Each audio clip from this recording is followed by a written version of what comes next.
I start to have great conversations here, and then I forget that we got to go live. So anyway, here we are, TFWR. Thanks today. Only 2 interviews today. This is one of them. They affectionately call him Lightning Luke Smith. He is currently the assistant coach over at Cal State in California, the Road Runners, as they call them. He spent 2 seasons at ODU. He may have some interesting things to say about that.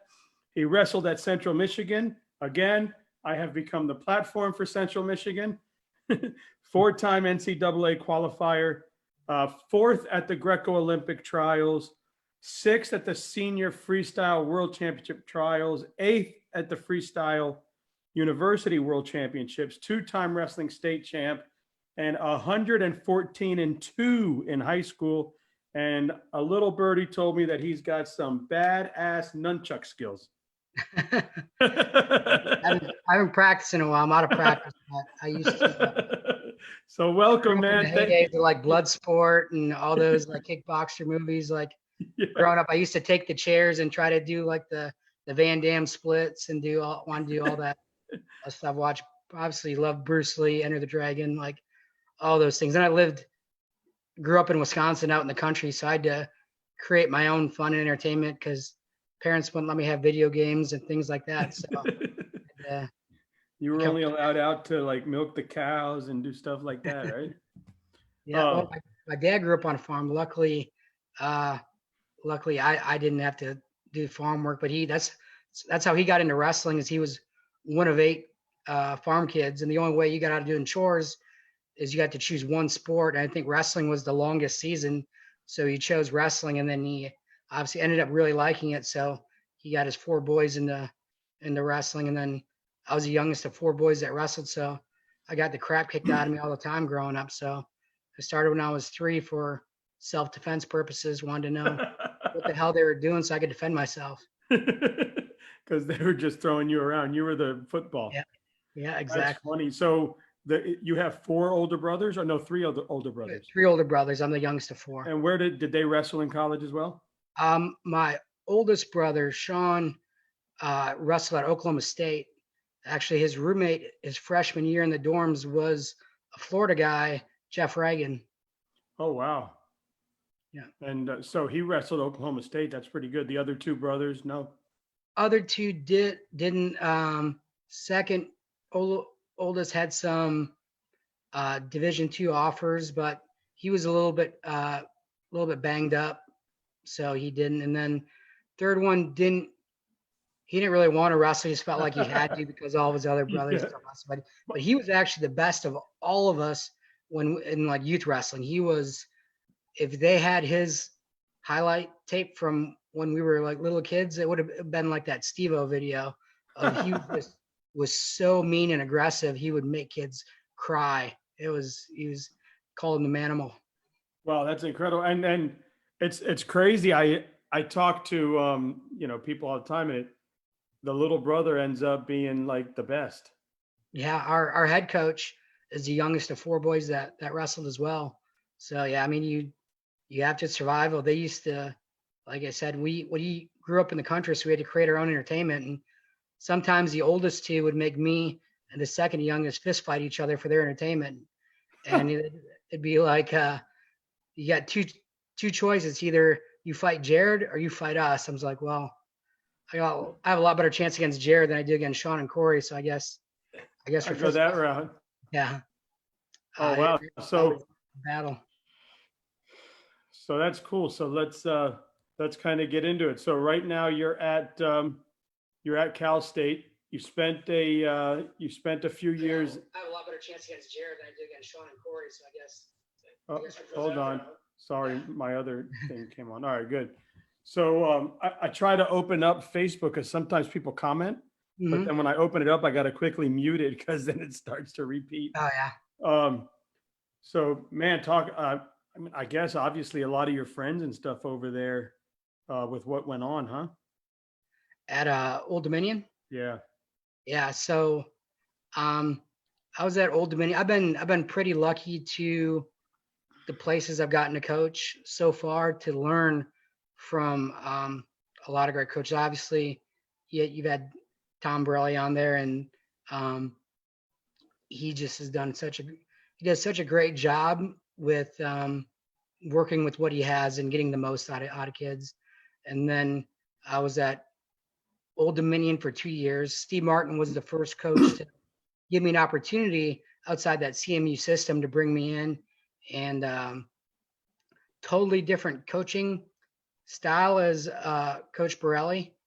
Coach Borelli's a little bit more reserved, calm, and Martin's a little bit crazy all over the place. It's like controlled chaos, but he hustles hard, and I was very surprised when I heard about that program, because I would have thought they would have been I would have put them as one of the safest mid-major schools in the country, just because all the support he had from the community, and with his dad started the state wrestling tournament in Virginia, and then with the Granby camp history and him coaching at Great Bridge, like they loved him around. They still love him around there. So I was very surprised and disappointed to hear that, but I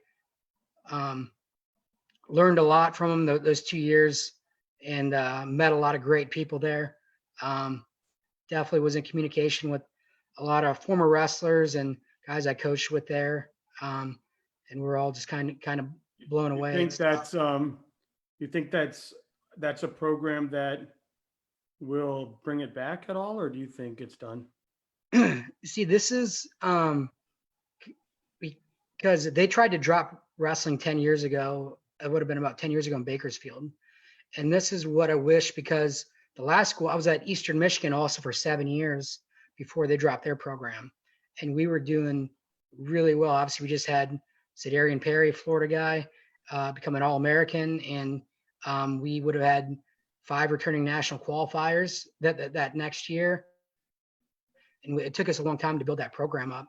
But I think any of these programs, if they would do if they would have been given the opportunity that they gave Bakersfield 10 years ago, when they were going to drop, like wrestling, I think men's and women's golf, and I think tennis at Bakersfield like 10 years ago, but they gave them an opportunity to save their program. They're like, if you guys are able to fundraise, I think the first year was like 1.2 million or something like that for all the sports. If you guys are able to fundraise, then you have an opportunity to save your program.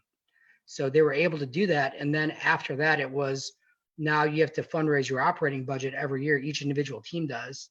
And I think wrestling and women's golf are the only 2 of those 4 that still remain. But we, at least they had an opportunity to save their program. Like, that's what was tough about Eastern and ODU. But because I guarantee you, especially with technology nowadays, with like GoFundMe and things like that, the wrestling community is so amazing that you'd have people who have no ties to these programs that would be pitching in to help and be able to save both programs.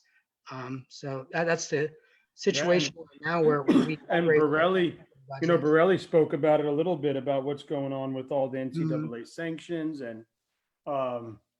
and so we shared that around. And I know Connor was a big advocate of sending that around. He made me go onto YouTube and kind of just cut that part out and set that up. So now you're at the Road Runners, and under another great head coach, I guess you would say. Yeah. Nice. Learning a lot from him. What's his name? Even because like with Manny wrestled for J-Rob all those years. So now seeing, Steve Martin had wrestled for Gable. So seeing that Gable philosophy, and then now seeing, learning about Jay Robinson's philosophy and stuff like that as well. It's been great. Even when I was at Eastern Michigan, when I was first got there, you had Derek Del Porto, who was at Cornell for a long time with Rob Cole. And before that, he was at Oklahoma with Spates. So just kind of taking from all those different great coaches and creating my own kind of philosophy has been a great learning experience. You wrestle for so long, think you have the sport, it pretty well, especially when you start when you're 3, and then you get on the coaching side of it, and it's it's such a new thing. You're like, wow, I still have a lot to learn, and I'm still learning every year. So I'm trying to utilize this quarantine to continue to try to keep better myself to be the best coach I can Yeah, be. you're hoping that, I'm sure you're hoping, I know it just like in management, you're like, why don't they do it like I do it? You got to learn the different personalities and their strengths, I'm sure, and then just kind of be there for them. Because I think kids, and probably at the college level too, they really they look for comfort from their coach too, to be kind of that parent figure, I'm sure. Yeah, for sure. I mean, one thing that I've learned, and like I said, it's funny that Scotty Sentez was my first All-American I ever coached, but I was so I look back at that year, and I don't think I was a very good coach then at all. Like, I was more of a workout, like I'm was more of a work partner than a coach. I mean, I tried to help him as much as, but there's just you don't know what you don't know at the time. Yeah. And Coach Brill had to sit me down because when you are competing, it's all about you. Trying to get yourself there and trying to do everything you can to accomplish your goals. And then when you're coaching, you got to. This is where Coach Brill had talked to me because I wouldn't give. I was so competitive. I didn't want to give Scotty anything. I didn't want to let him score a point anytime. Um, and he was hard for me to score on. A lot of times it was just a stalemate because I was 5'3" and but really strong, and he is like 5'10" and super long. So we had a hard time scoring points on each other, and he'd get frustrated. I get frustrated. He's like, I can't even do anything against him. I was like, he won't even shoot on me. I'm like, well, you blocked me with your 4-foot arm. I can't get to you.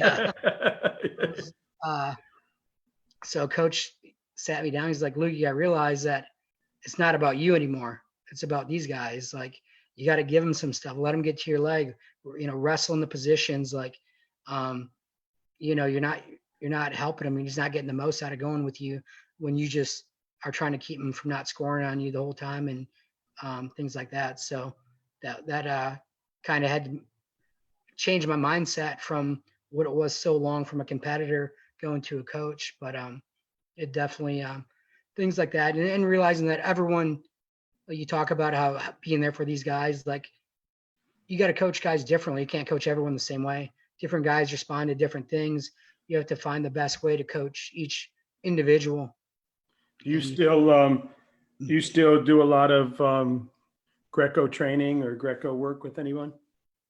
yeah, we try to get a lot of our guys to do compete, like, since we're only 4 hours from Las Vegas, we send everyone we can to wrestle in the UWW juniors and the senior world team trials, or senior open, I mean. And I think it's good to go and compete with those top guys. And so we'll train that. And we got a couple guys that like Greco, so I'll go Greco with them. And then, I coached the California national team out of Fargo last year, doing things like that. So yeah. I had on, you probably know him. I had on Chris Fetter. Chris Fetter, that sounds really familiar. He's the, well, he has a club over there, but he's the head coach of the USA, the Maccabee USA team, but he's got a big club over there in California. He's in the California Wrestling Hall of Fame. He was a coach there, but I know he was telling me that he's done a bunch of cool stuff there. Yeah. Well, that's cool. So let's talk about, so you had 2-time state champ, 4-time qualifier.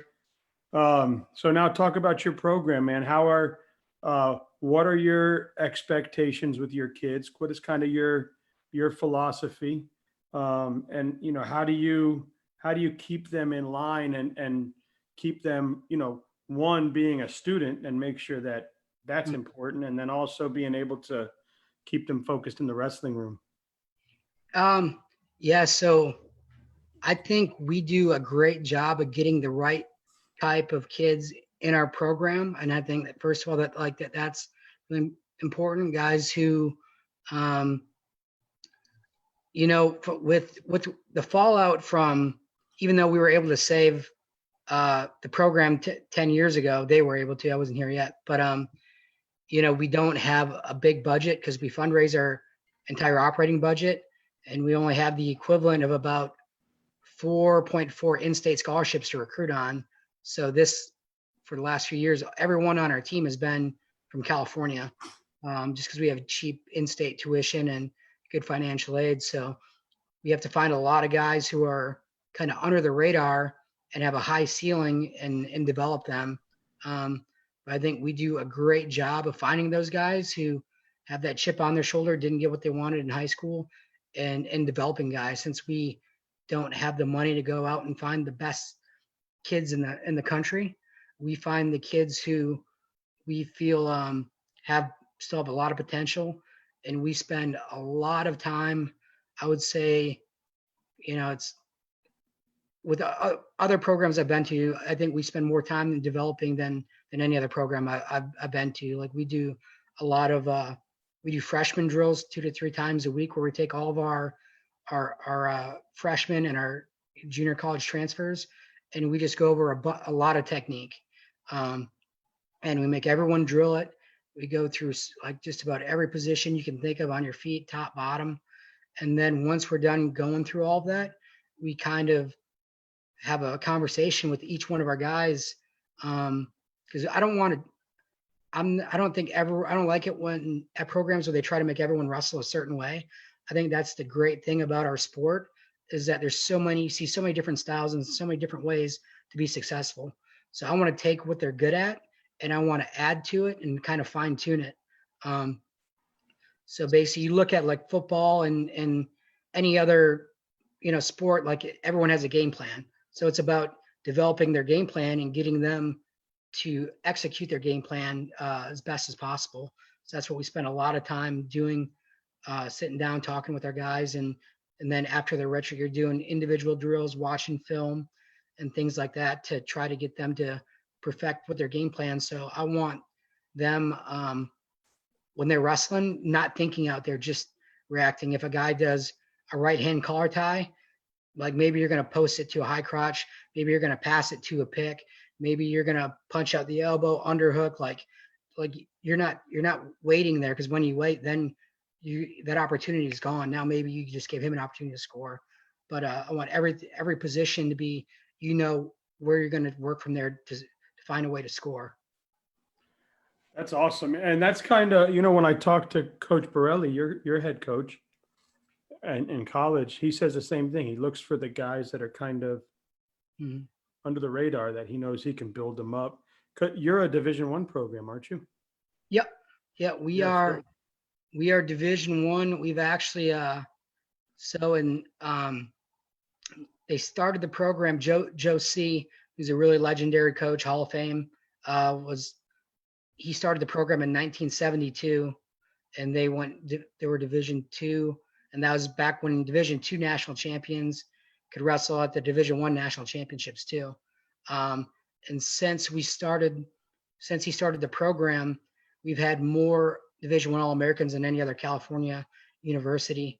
We've actually had like 9 different NCAA champions, or 7 different NCAA champions, but a couple of them were multiple time. And we've had 23 different guys represent the United States on a world or Olympic team. So including probably the most famous. Even though you have to fund your program, that's got to be a little bit of leverage to say, hey, you can wrestle at a D1 school. Come on. Yeah, I think, with especially times like now when, and you don't know what the future holds, with how this fallout's going to happen. Like it's the guys we get in, they appreciate the opportunity. Like we don't have one state champion on our team, and the guys we get in, like our 133 pounder a couple years ago, Sean Nickel, was only a one-time state qualifier in California, but he went on to be a 3-time national qualifier and 2-time Pac-12 champion, and he was beating guys who are California state champions. So, talk about that, because I think that a lot of people around the country don't know, and I've just been learning how difficult it is to make the California state tournament. It's not like other states where you go through regions, you go through districts, and then there's 1A, 2A, 3A, 4A, whatever. It's one tournament, isn't it? Yeah, it's pretty insane, because you have the one division in the most highly populated state in the country. So we have more wrestlers in the state than any other state in the country. So it is super competitive. I think that's one thing that helps us because we that's how we're able to find a lot of guys that do float under the radar. But yeah, it is. If you win a state championship in California, you're pretty dang good, and you're going to have offers from a lot of different schools. So it's definitely insane the quality of wrestlers that go under the radar because how deep wrestling in the state in that tournament is. Yeah, I got it. I would imagine you have to. I mean, the state is the whole size of the West Coast. Yeah. You got to have a lot of. Now, Cal State, Bakersfield. And then where's the football team? Cal State Fullerton. Is that what it is? Yeah, the closest football team. There's a few different Cal State schools, and then like Fresno State is definitely they go by Fresno State, but they're you know But it's all one Cal State, right? So the no, rest, they're all different schools, all different universities. but it's all Cal State University, right? Yeah, there's different state universities, and then there's the other ones like UCLA is different, and those type of schools are. No, but Cal State is one college with different campuses in different cities, right? Like a lot of colleges, right? Yeah, they're each their own individual universities.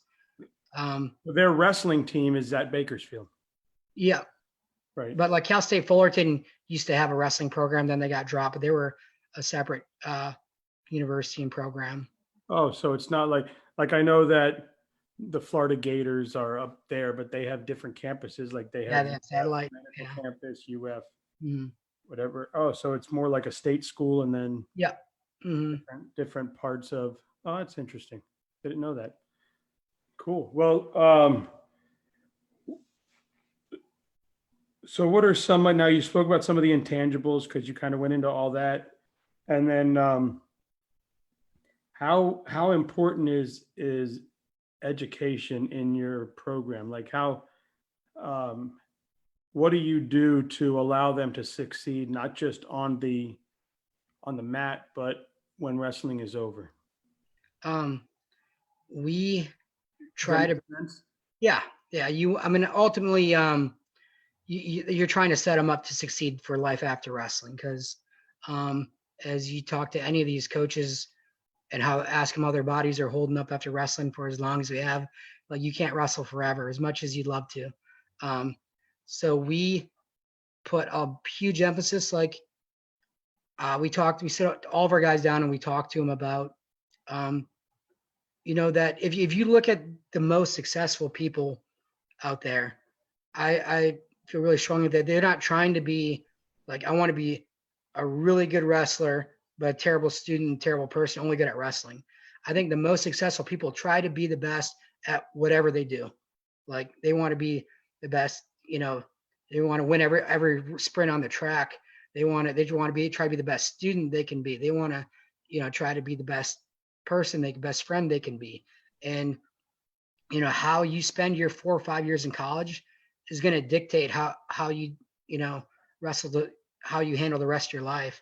So we want our guys to try to be the best they can be in every area that they can, and hold themselves to a higher standard in everything they do, so that when they're done with college, then that sets them up to be the best employee they can be, the best husband, best father, and then hopefully that can be a trickle down effect to that next generation as well. So we put a huge emphasis on holding themselves to the highest standard in everything they do, not just wrestling. We were really excited we had 2 academic All-Americans this year, so we were really proud of them. But our goal is for it to be 10 every year.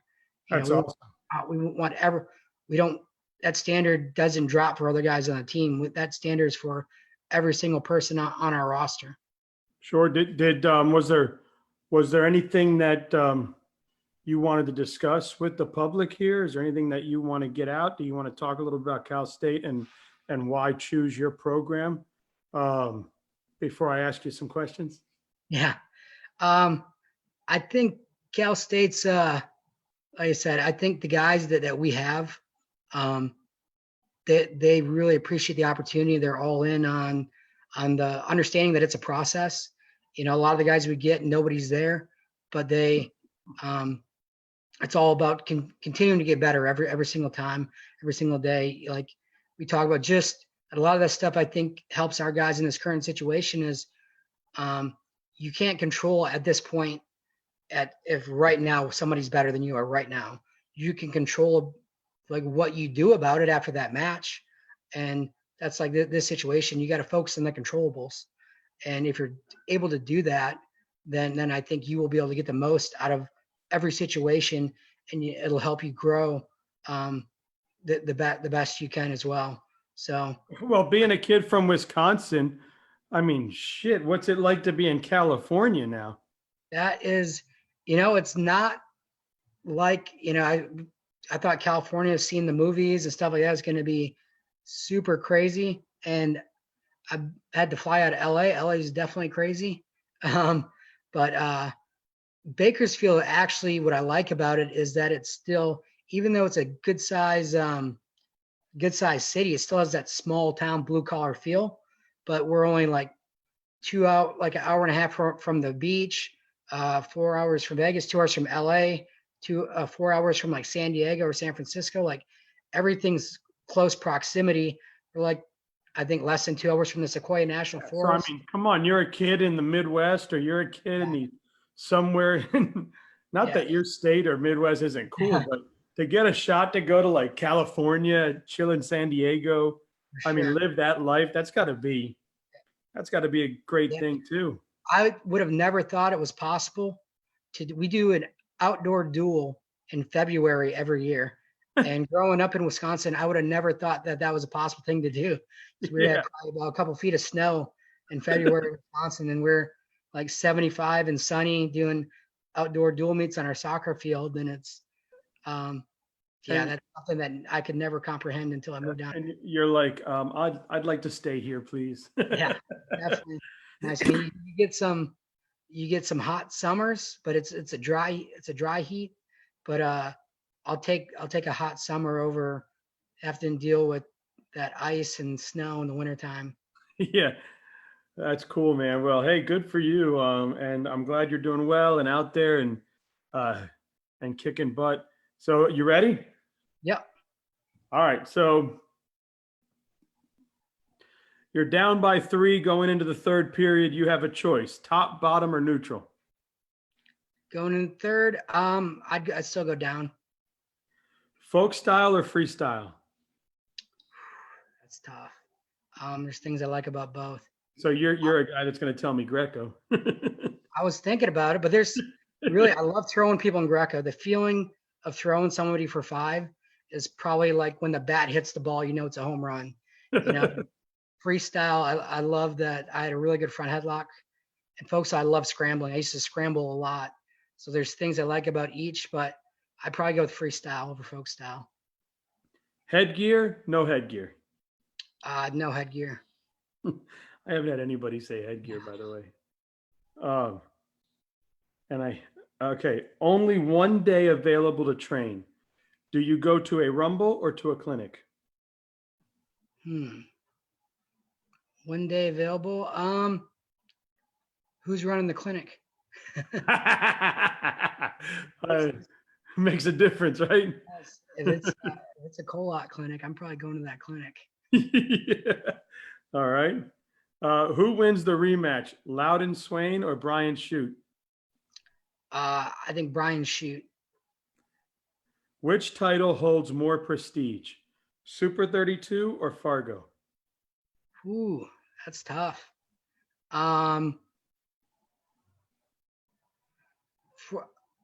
I think it's different for different people. For me, there was no Super 32 when I was growing up. So Fargo was like the tournament.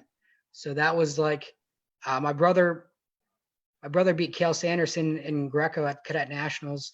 And when he got his stop sign, I was like, I remember just watching in awe, being like, I want one of those. So then I won Cadet Nationals. I was like, that was a huge moment in my life. So for me, just because when I was growing up, like Super 32, obviously that's grown into a huge thing now. But Fargo. Fargo for me. That makes sense.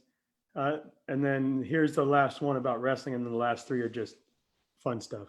Well, it's all fun, right? Yeah. In your opinion, what's more dominant, pinning somebody or teching somebody?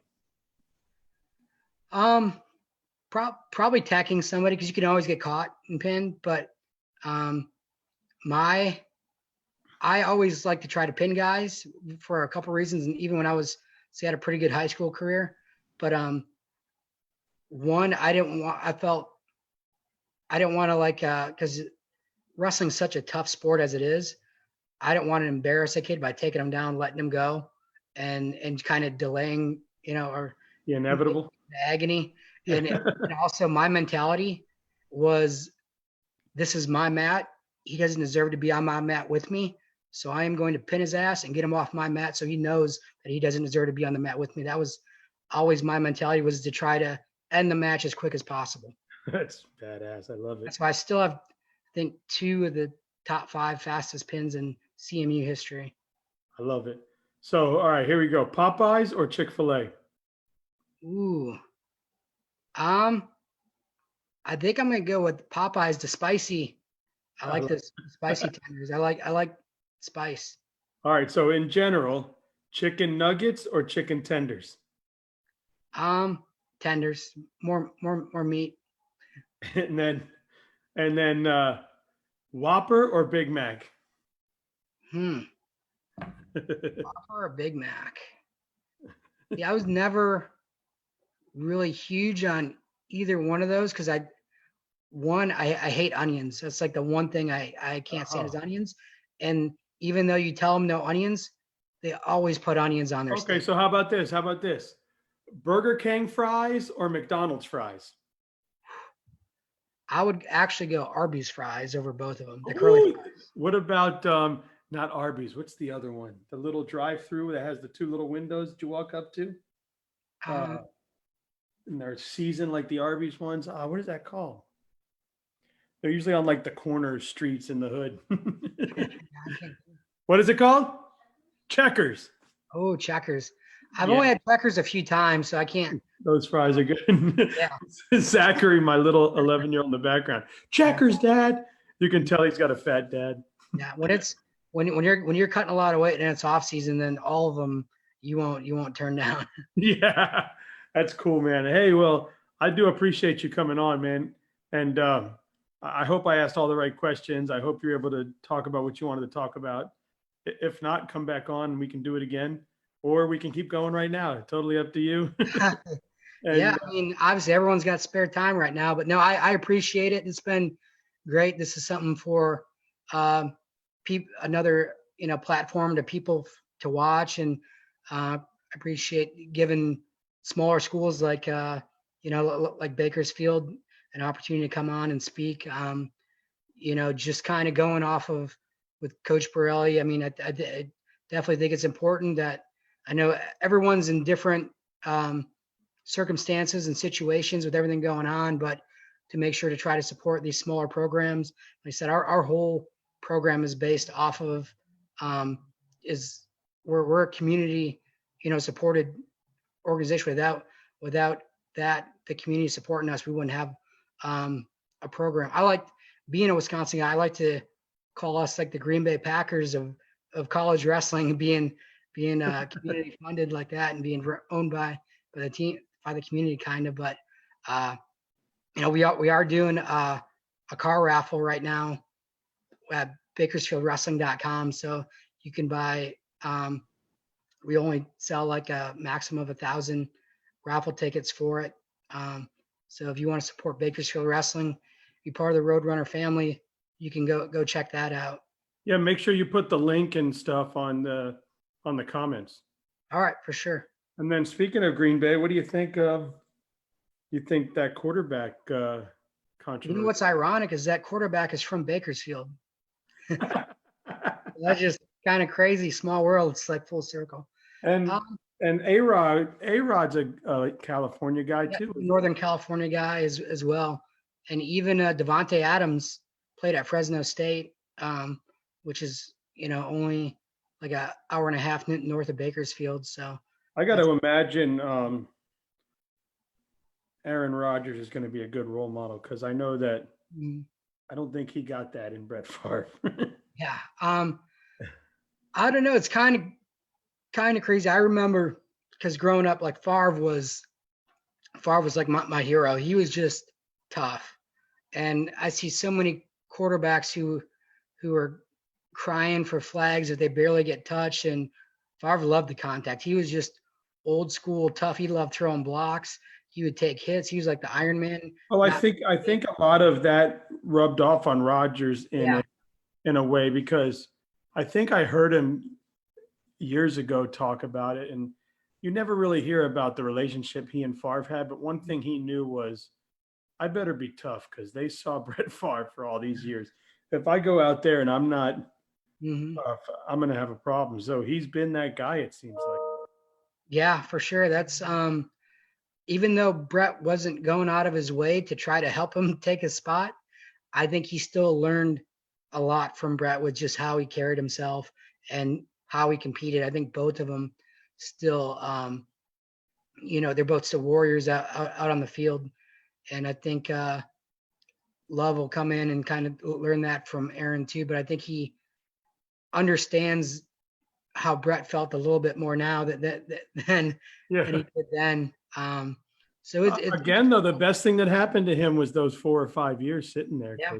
Yeah, so many times you see quarterbacks get put in and they're not ready, and then they kind of get overwhelmed by the situation, and never probably get to do what they're capable of doing. So this could be a good. I definitely wish I would have gotten Rodgers more help, because you don't know how long that window is going to be open with him being there.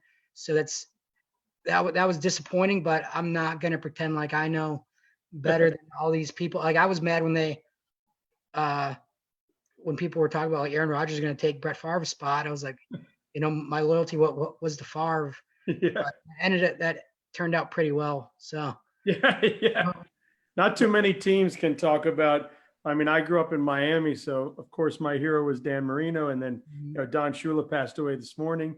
But yeah, I haven't seen another quarterback in Miami damn since he was there. So they had a good draft pick this year. Let's hope Tua can pan out. But I think that people in like San Francisco and New England and Green Bay don't take it for yeah, granted because they have just been lucky and blessed with quarterback after yeah, quarterback for and sure. One of my best friends is a Browns fan, so um, yeah.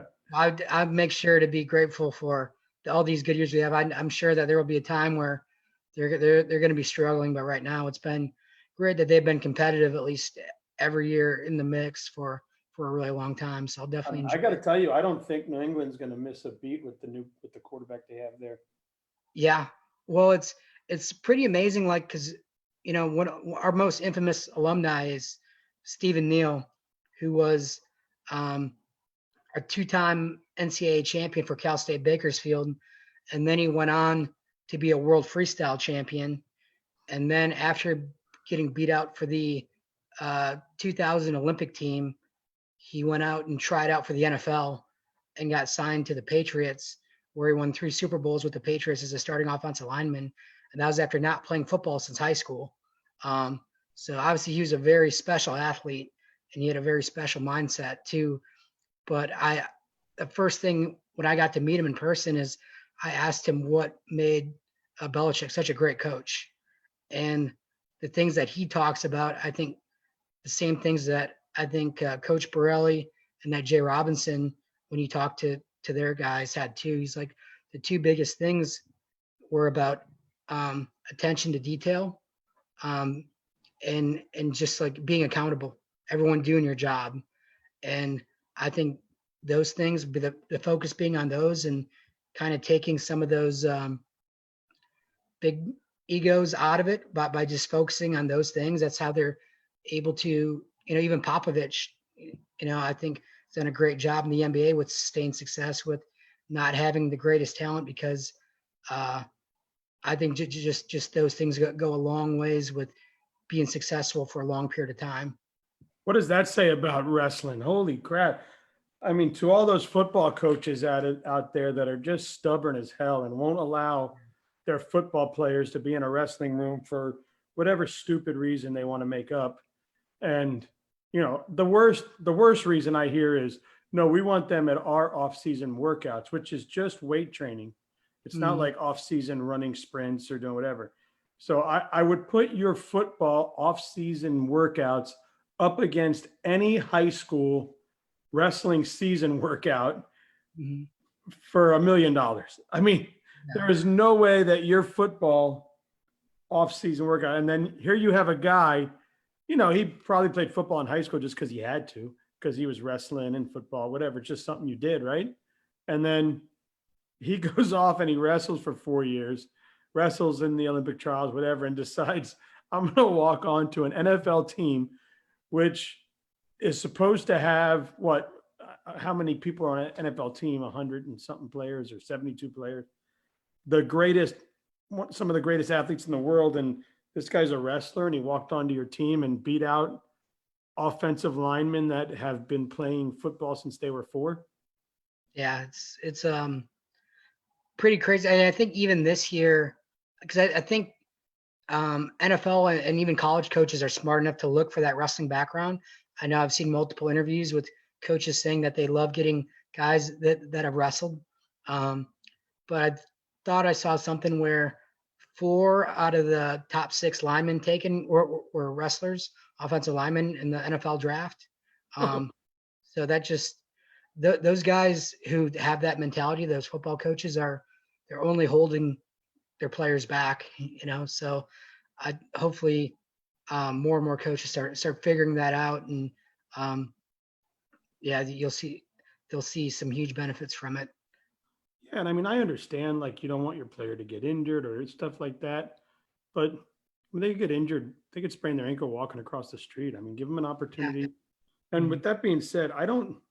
I mean, you see some injuries, but very rarely do I see major like altering injuries at the high school Yeah. level. Like people get hurt, they get carried off, they get a neck sprain or a Yeah. concussion or even a broken arm or something, but nothing like you never see. I thank God I've never seen anything major yet, Yeah.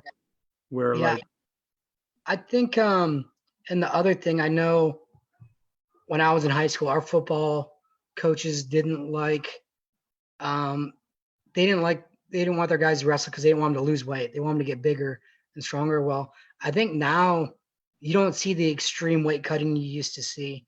Um, like it's just about I know for us like we want our guys coming in the room to focus on just getting better at wrestling. Come in, work hard and get better at wrestling. We don't want them to come in, practice worrying about how much weight they have to lose because then they're holding themselves back from I think the developing. commission has done that too with Yeah. the once you're at a certain weight, you're good, and then you get a Mhm. 2 pound um, exception when you get to Mhm. Christmas or something. So I think they've really done a good job of trying to do that, or at least keep. I mean, it still happens. Believe me, I have a 14-year-old, and I can't tell you how many times he's had a trash bag over his body inside the garage on the bike, right? So Yeah, I I'm had to learn. Like I said, there was good and bad of having 3 older brothers that wrestle. I learned some of their weight cutting techniques. I thought that's just how it was, where you had to cut a ton of weight. And looking back at it, I feel like in the off season, I'd get bigger than Connor. And we talked about at one point switching weight classes because I was a really big 125 pounder, and I just felt like I'd peak early because I know my body would be kind of so run down from cutting weight all year.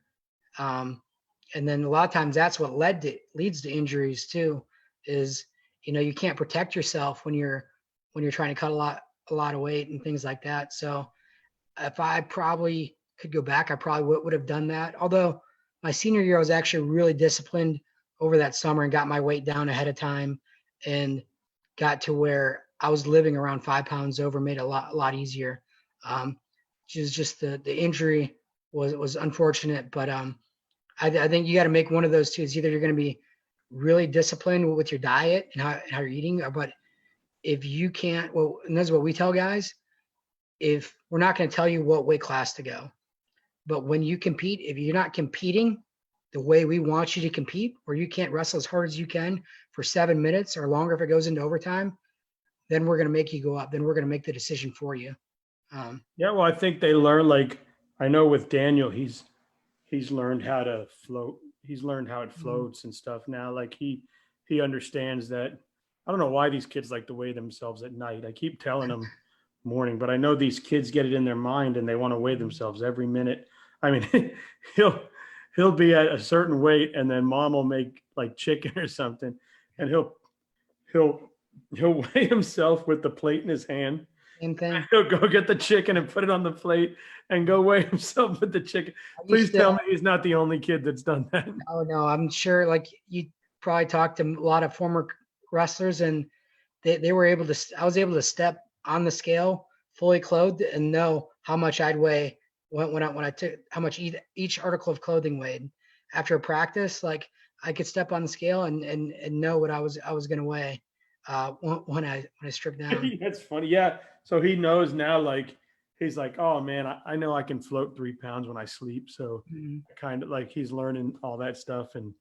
But we had to tell him because he wanted to do something crazy, like go all the way down to like 132 when he was going into school this year. And even we had to tell him and his coaches and the doctor, like, hey man, relax, just wrestle your weight. It's always especially tough with younger guys too, because their bodies are still growing too. So and over the season, like it might be, they might be able to make it early on, but then as their body's still trying to grow and they're still trying to pull that weight, it makes it even harder by the end of the season.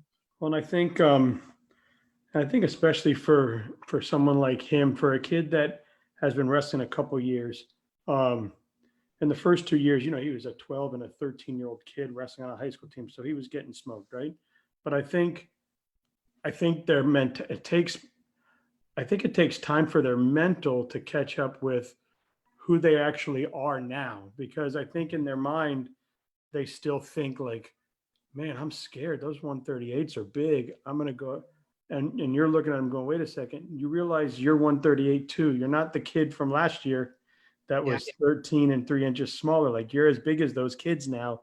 You can compete with those kids. Like, but I think in their mind, it feels like it takes time for that confidence to come up. And I was talking to a kid who's like he's won a few state championships already in Florida. He's a 10th grader. And he said, he'll grow out of it. He says, all of us were there once where we were checking the brackets and we were looking at records and we were getting nervous because that kid's record was better than mine. And it takes a while for you to get to understand and just, hey, look, just go wrestle and trust your instincts and whatever. Yeah. And that's because that's also part of the problem that we have sometimes with the guys is sometimes since they didn't have that success, they're like, we have guys on the team that'll doubt themselves because it's like, I never was a state champion in California. How can I succeed at this level? How am I supposed to be a national champion, accomplish that goal when I was never a state champion? And, we tell them like your focus should be like, all I was thinking about, because I was definitely guilty of this sometimes too, where I worked so hard and I wanted to win so bad that when I stepped on the mat, I was basically going out there and I was wrestling not to lose instead of wrestling to win. And now we tell our guys to like just focus like on your game plan.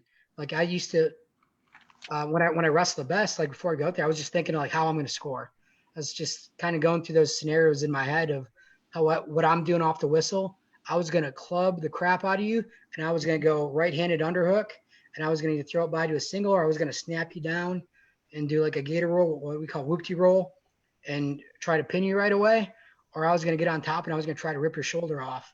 So all I was thinking about is ways he would react in scoring opportunities. So then, like I said, if you've already envisioned yourself scoring in positions like hundreds and thousands of times in your head, it's a lot easier to hit in a match. If you've never seen yourself doing the move and scoring in your head, then it's going to be hard to execute that in a match.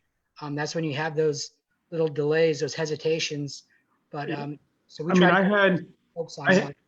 I had Gabe Dean on the other day, and people will say he's one of, I don't know. I was reading stuff that say he may be top two, three, four, five best wrestlers when he was in college or whatever. And I talked to him, and he's like, "Look, I didn't have a great high school career. I struggled a little bit. I wasn't what I thought I could be. It was tough." Meanwhile, he ends up at Cornell 3-time, or what was he, two? Was he a 2-time and then a 3-time placer? And talk about, I mean, it can happen. And I was trying to remember a story that I heard of, and I don't know. It was a California kid, but I can't remember the name. And he struggled in high school, but then he ended up being one of the greatest wrestlers of our time when he went to state. We went to the NCAA, went to junior college for 2 years. Then he ended up at maybe Oklahoma State or something, and he won a couple there. And it was like struggled in high school, and it's crazy to me. I think if somebody has, I think you and Borelli and those guys, they got it right, because you can find kids that they just need the proper coaching. And I think the proper, I think like with anything, sometimes anywhere in a business, in a corporation, on a football team, a basketball team, a wrestling mat, I think sometimes if you're trying to put a square peg in a round hole, it's not going to work. If you take what the kid is good at and then you work on them, I think that's where you get to see these people excel. I mean, the perfect Jerry Rice came from a small school, small college, wasn't supposed to be anything. Tom Brady picked whenever he was picked, right? But these guys got around proper coaches who took their talent, and next thing you know, you've got the greatest quarterback and the greatest wide receiver that ever lived. And I think it means a lot to have that right coach around you that cares about you, that says, I love you, I'm here for you. Because a lot of these kids, they don't get that. Yeah. One of my favorite, the things that you love as a coach and you live for is, we had a 174 pounder a couple years ago at Cal State Bakersfield, who he was a 2-time state qualifier, but never placed at the state tournament. And his senior year of college, he's wrestling the guy who won his weight class at the state tournament. Those 2 years he qualified, never placed. This guy was a 2-time state champion in his weight class both of those years. And not only does he beat that guy in the college dual meet, but he majors him. So maybe coming out of high school, like he was down here and that guy was like way up here, but he worked his butt off. He didn't put limits on himself, and he not only passed him, but he went and bonus pointed him in the dual meet. Like, those are the things that I love seeing as a coach and get me excited to work with guys. I asked your old teammate Mahalik, and he said, I asked him, what was your favorite moment? And he said, it was my freshman year or something, and I went out and I wrestled some guy, and I ended up winning. And the coach, he said he was in the back, cooling down. He's going back, how wrestling. Well, you were with him, right? So how he we had our cool down sprints. And he said one of the coaches came back and was like, and I forget the guy's name. Mahalik would have to tell you, but the guy told him, that's blah, blah, blah. He's a 2-time state champ, this, that, and the other, like one of the greatest. He's number one in the weight class or whatever. And Mahalik's like, really? like he had no idea who he was. And he said, man, I'm so glad I didn't, because my mindset would have been different. Yeah. That's one thing that does with all this, like, all this, there's so much more wrestling content and media out there now than there was. So guys can watch their guys wrestle, and guys get pumped up a lot more through social media than they ever did before. So it was feel like we were kind of lucky then where, we guys couldn't get overhyped as couldn't get super hyped up as much. So now it's hard. It's all like you're probably gonna have, if he's one of the top guys, you're gonna have a pretty good idea who he is through Flow or internet or all those wrestling media outlets. So some of our guys, we can't, we have to have them like not even look at that stuff because that exact same thing, they'll give them too much respect. And Yeah, now I can type a name in and yeah, 1,000 videos will come up. exactly. And man, this has turned out to be a really good a good interview. Look, man, we're almost at an hour. Oh dang, I didn't even realize it's gone that long. Yeah. Yeah, we got like 5 more minutes, and then I got to cut it to put it on Instagram because they only let me do 60 minutes. But what was it? Yeah, I mean, you were talking about people not changing their style. I mean, imagine if somebody would have took Yanni and been like, "Yo, that style's stupid. You need to do this." I mean, he'd have been like, would he be Yanni? You know what I mean? Like his Yeah. style is so different and awkward from anybody else's, and it works, right? Yeah, if you would have told Darren Caldwell, like, hey, why are you hitting headlocks? That's never going to work. You're never going to be able to hit that in the NCAA finals. And then he obviously then he would have had that to hit. Yeah. So man, that was awesome, man. Hey, so let's try this again. Anytime you want to come on. Sounds good. Yeah, man, I love it. Let's talk anytime. And anybody you know in the wrestling community that you think it'd be great to have on here, man, shoot me their cell. I'll reach out to them. All right, for sure. Thank you for having me. It was a great time. Absolutely, man. Any of your wrestlers, coaching friends, clinics, whatever. Sounds good. We'll do. All right, buddy. Thank you. You're welcome.